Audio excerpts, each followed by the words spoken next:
Sa prospérité, c'est aussi dû à ses ruisseaux qui lui apportent de l'eau en quantité suffisante pour pouvoir y installer des moulins.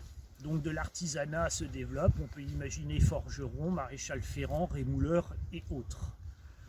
Tout ceci va perdurer jusqu'à la Révolution, premier coup dur des temps un peu plus modernes, puisque les abbayes vont être démantelées, la léproserie n'existera plus, et là ça va être un petit peu dur. Malgré tout, c'est un autre artisanat qui se met en place, d'importantes exploitations agricoles et puis d'autres commerces.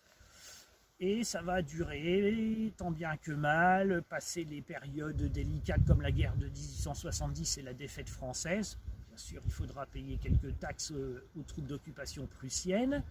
Et nous arrivons en 1914-18. Alors là, c'est l'arrière, pas tellement touché, mais bien sûr des restrictions, des réquisitions, des prélèvements sur les chevaux, bétail et récoltes, et de nombreuses pertes humaines.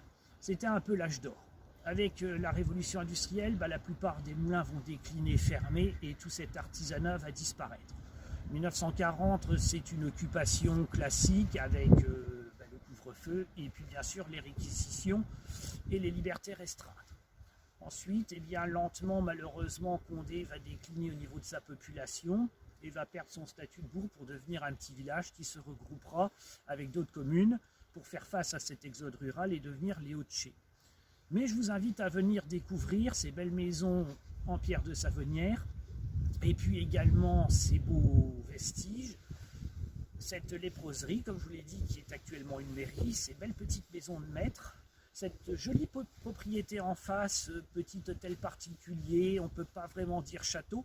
On peut supposer qu'il y aurait eu une enceinte ou quelque chose de fortifié, mais on n'en a pas de certitude. En tous les cas, ce n'était pas une place importante.